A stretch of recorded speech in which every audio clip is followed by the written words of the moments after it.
December মাস ২০২৬ সাল। উত্তরের হিমেল হাওয়ায় কাঁপছে পুরো ঢাকা শহর। ঘন কুয়াশায় ঢেকে আছে রাজপথের ল্যাম্পপোস্টগুলো। ধানমন্ডির একটি পুরনো আধো অন্ধকার ফ্ল্যাটের ড্রয়িং রুমে বসে আছেন এক প্রবীণ রাজনীতিক। গত ১৫ বছর ধরে তিনি ছিলেন দাপুটে এক নেতা, যার চোখের ইশারায় এলাকার অনেক কিছুই নিয়ন্ত্রিত হতো। কিন্তু আজ তার চোখে মুখে এক অদ্ভুত ফ্যাকাশে আতঙ্ক। তার চোখের সামনে রাখা টেবিল ক্যালেন্ডারটির দিকে তিনি একদৃষ্টে তাকিয়ে আছেন। ডিসেম্বরের পাতাটা যেন তাকে উপহাস করছে। ক্যালেন্ডারের প্রতিটি দিন পার হচ্ছে, আর তার বুকের ভেতরের শূন্যতা ক্রমশ একটি বিশাল ব্ল্যাক হোলে পরিণত হচ্ছে।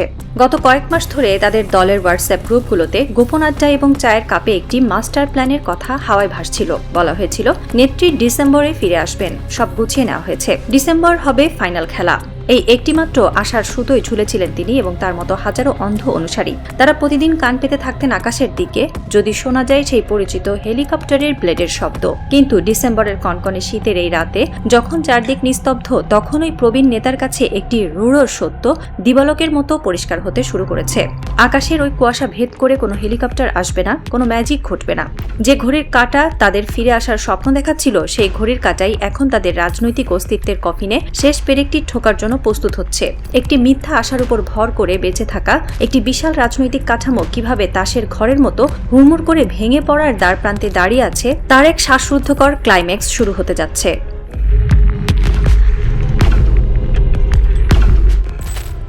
মনোবিজ্ঞানে ম্যাস ডিলিউশন বা গণবিভ্রম বলে একটি শব্দ আছে। যখন একদল মানুষ কোনো চরম বিপর্যয়ের মুখে পড়ে বাস্তবতাকে মেনে নিতে অস্বীকার করে, তখন তারা একটি কাল্পনিক গল্পকে খড়কুটোর মতো আঁকড়ে ধরে। পতিত স্বৈরাচারের অন্ধ ভক্তদের ক্ষেত্রে এই ডিসেম্বরে ফিরে আসার তত্ত্বটি হলো ঠিক সেই রকমই একটি গণবিভ্রম। তারা নিজেদের মনকে প্রবোধ দিয়েছিল যে তাদের নেত্রী হয়তো কোনো এক জাদুকরী কৌশলে বিদেশি প্রভুদের আশীর্বাদে ডিসেম্বরের শীতের সকালে ঢাকার মাটিতে পা রাখবেন। কিন্তু বাস্তবতা হলো এক নির্মম কষাই।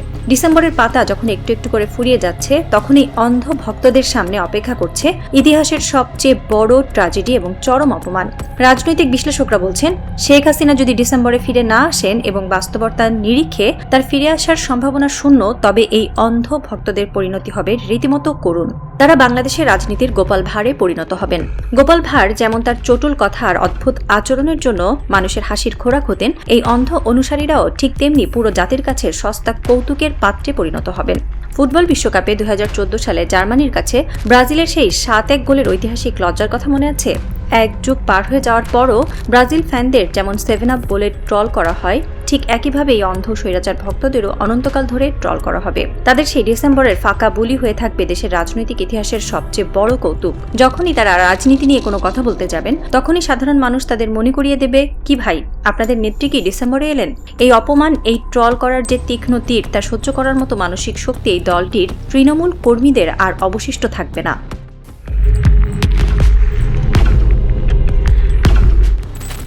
যে কোনো রাজনৈতিক আশার পেছনে একটি লজিক্যাল বা যৌক্তিক ভিত্তি থাকতে হয়। যারা স্বপ্ন দেখছেন যে তাদের নেত্রী ডিসেম্বরে ফিরে আসবেন, তারা কি একবারও লজিস্টিক্স বা ভূ রাজনৈতিক সমীকরণগুলো মিলিয়ে দেখেছেন? ২০২৪ সালের আগস্টের সেই উত্তাল দিনে যখন চারিদিকে লাখো ছাত্র জনতার স্রোত গণভবনের দিকে ধেয়ে আসছিল, তখন তিনি কিভাবে দেশ ছেড়েছিলেন? তিনি একটি সামরিক হেলিকপ্টারে করে আক্ষরিক অর্থে জীবন হাতে নিয়ে পালিয়েছিলেন। সেই হেলিকপ্টারের ফ্লাইটটি ছিল একটি ওয়ান ওয়ে টিকিট, অর্থাৎ শুধু যাওয়ার জন্য, ফিরে আসার জন্য নয়। এখন প্রশ্ন হলো, তিনি এখানে ফিরবেন কিভাবে?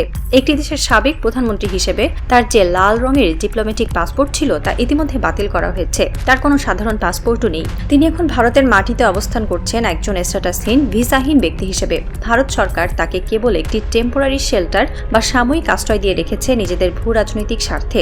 আন্তর্জাতিক আইনের দৃষ্টিতে তিনি এখন এমন একজন ব্যক্তি যার বিরুদ্ধে নিজের দেশেরই মানবতা বিরোধী অপরাধ এবং গণহত্যার অভিযোগে ইন্টারপোলে রেড নোটিশ জারির প্রক্রিয়া চলছে। এমন একজন মানুষকে ভারতের মাটি থেকে তুলে এনে ঢাকার মাটিতে নামিয়ে দেওয়ার মতো কোনো জাদুকরী ভিসা বা আইনি বৈধতা পৃথিবীর কোনো পরাশক্তির হাতেই নেই। তিনি হয়তো হেলিকপ্টারে করে ওখানে উড়ে গিয়েছিলেন, কিন্তু এখানে ফেরার জন্য যে রাজনৈতিক এবং আইনি আকাশ সীমা প্রয়োজন, তা চিরতরে সিলগালা করে দেওয়া হয়েছে।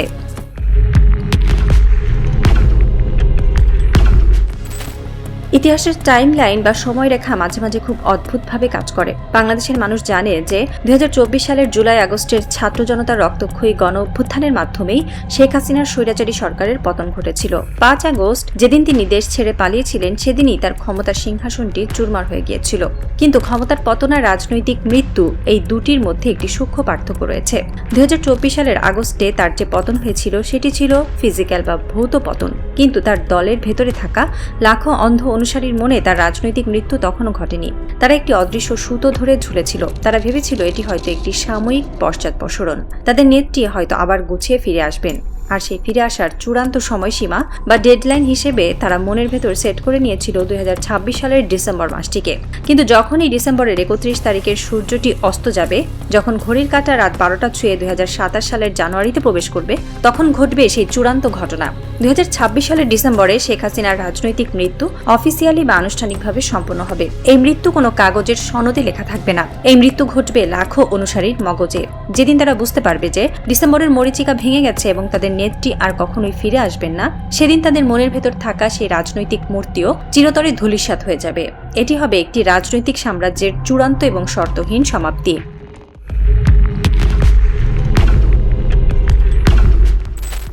ডিসেম্বর মাস পার হয়ে যাওয়ার পর গ্রাউন্ড রিয়েলিটি বা মাঠের রাজনীতিতে কি ঘটবে?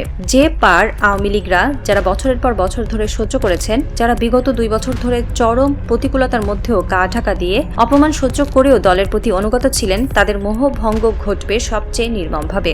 মানুষ কোনো কিছুর জন্য ততক্ষণই অপেক্ষা করতে পারে যতক্ষণ তার সামনে কোনো আশা থাকে। রাজনীতি হলো আশার ব্যবসা। যখন একটি দলের শীর্ষ নেতার ফিরে আসার আশা শূন্যের কোঠায় নেমে আসে, তখন সেই দলের তৃণমূল কর্মীরা আর কোনো ভরসা খুঁজে পায় না।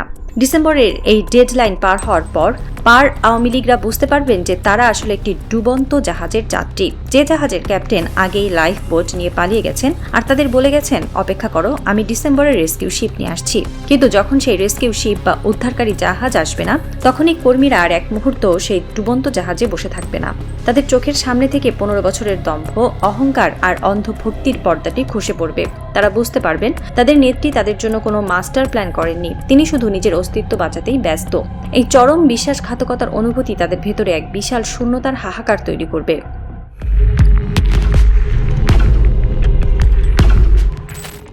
এই মোহভঙ্গের পর বাংলাদেশের রাজনীতিতে শুরু হবে এক অদ্ভুত, পরাবাস্তব এবং চরম হাস্যকর অধ্যায়।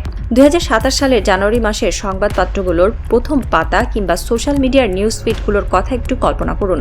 সেখানে কোনো বড় রাজনৈতিক সংঘাতের খবর থাকবে না, থাকবে এক অদ্ভুত কমেডির ছড়াছড়ি। খবরের শিরোনাম হবে অমুক জেলার শীর্ষ নেতার দুধ দিয়ে গোসল করে রাজনীতি থেকে বিদায়, কিংবা দুধে স্নান করে আওয়ামী লীগ ছাড়ার হিড়িক, অমুক উপজেলায় গণপদত্যাগ। শুনতে হাস্যকর মনে হলেও বাংলাদেশের মফস্বল রাজনীতিতে এই দুধ দিয়ে গোসল করে পাপ মোচন করা বা রাজনীতি ছাড়ার একটি পুরনো ঐতিহ্য রয়েছে।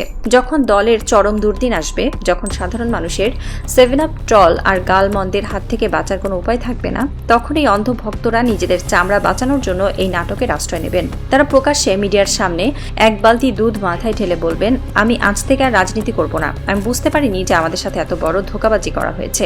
জানুয়ারি মাসে এই দুধ গোসলের খবরগুলো হবে প্রতিদিনের রুটিন। এটি হবে একটি স্বৈরাচারী দলের শেষ পরিণতির এক চরম ব্যঙ্গাত্মক চিত্র। যারা একদিন হেলমেট আর হাতুড়ি হাতে রাজপথ কাঁপিয়েছিল, তারা আজ দুধ দিয়ে গোসল করে নিজেদের অতীত মুছে ফেলার ব্যর্থ চেষ্টায় লিপ্ত হবে।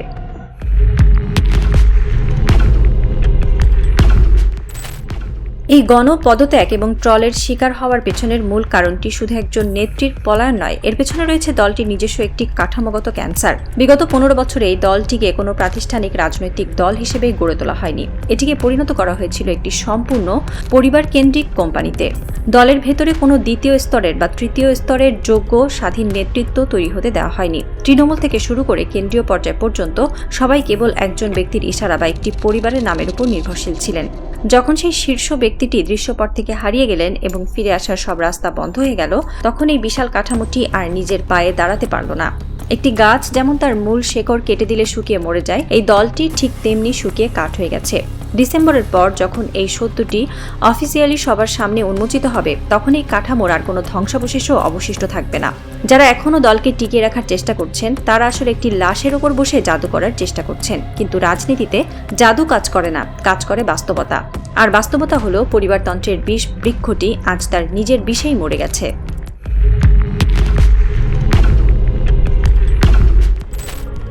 রাত এখন 4টা। ধানমন্ডির সেই পুরনো ফ্ল্যাটের বেলকনিতে এখনো বসে আছেন সেই প্রবীণ নেতা। তার সামনের টেবিল ক্যালেন্ডারটির দিকে তিনি আরেকবার তাকালেন। আজ ডিসেম্বরের 31 তারিখ, আর মাত্র কয়েক ঘন্টা পর নতুন বছর 2027 সালের সূর্যটা উঠবে। বাইরে কুয়াশার চাদর আরো ঘন হয়েছে। ল্যাম্পপোস্টের হলুদ আলোটা কুয়াশার ভেতরে একটা মায়াবী বলয় তৈরি করেছে। নেতা চোখ বন্ধ করলেন। তিনি তার কান দুটোকে তীক্ষ্ণ করে আকাশের দিকে মনোযোগ দিলেন। তিনি এখনো খুঁজছেন সেই শব্দের, একটি হেলিকপ্টারের ব্লেড ঘোরার শব্দ। কিন্তু না, কোনো শব্দ নেই। আছে কেবল রাতের নিস্তব্ধতা আর দূরের কোনো এক কুকুরের একটানা ডাক। তার চোখের কোণ বেয়ে এক ফোঁটা জল গড়িয়ে পড়ল। এই জল কোনো ভালোবাসার নয়, এটি এক চরম পরাভব আর মোহভঙ্গের জল। তিনি বুঝতে পারলেন খেলা শেষ। যে ম্যাজিকের জন্য তারা গত 2 বছর ধরে গালমন্দ শুনেও অপমান সয়েও অপেক্ষা করেছিলেন, সেই ম্যাজিক আসলে ছিল একটি সস্তা চোখের মায়া। তিনি ধীরে ধীরে উঠে দাঁড়ালেন, পুরো আকাশের দিকে তাকালেন। সেখানে ভোরের আলো ফুটতে শুরু করেছে। এই ভোর তার এবং তার দলের জন্য কোনো নতুন আশার বার্তা নিয়ে আসেনি। এই ভোর নিয়ে এসেছে এক চরম ট্র্যাজেডি আর অপমানের পরোয়ানা। তিনি জানেন আজ সকালে উঠেই তাকে মানুষের ওই তীক্ষ্ণ হাসির মুখোমুখি হতে হবে। মানুষ তাকে দেখলেই বলবে, কি নেতা, ডিসেম্বর তো শেষ, আপনাদের নেত্রী কি আসলেন? এই অপমান সহ্য করার চেয়ে তার কাছে এখন এক বালতি দুধ কিনে এনে গোসল করাটাই বেশি সম্মানজনক মনে হচ্ছে। 1000 মাইল দূরে দিল্লির কোনো একটা সেফ হাউসে বসে হয়তো কেউ একজন এখনো পুরনো দম্ভ নিয়ে কোনো নতুন অডিও বার্তা রেকর্ড করার চেষ্টা করছেন। কিন্তু তিনি জানেন না, ঢাকার এই কুয়াশা ঢাকা সকালে তার শেষ রাজনৈতিক সৈনিকটাও আজ রণে ভঙ্গ দিয়েছে। ভোরের সূর্যটা যখন কুয়াশা ভেদ করে উঠল, তখন বাংলাদেশের রাজনীতির মানচিত্র থেকে একটি বিশাল অহংকারী সাম্রাজ্যের ছায়া চিরতরে মুছে গেল। কোনো বোমাবর্ষণ ছাড়া, কোনো রক্তপাত ছাড়া, কেবল একটি ডিসেম্বরের জেট লাইন পার হয়ে যাওয়ার মাধ্যমেই সম্পন্ন হলো একটি স্বৈরাচারের অফিসিয়াল রাজনৈতিক মৃত্যু। ক্যালেন্ডারের পাতাটি নীরবে বাতাসে উড়ে গেল। আর সেই সাথে উড়ে গেল একটি দেশের ইতিহাসের সবচেয়ে অন্ধকার এক অধ্যায়ের শেষ দীর্ঘশ্বাস।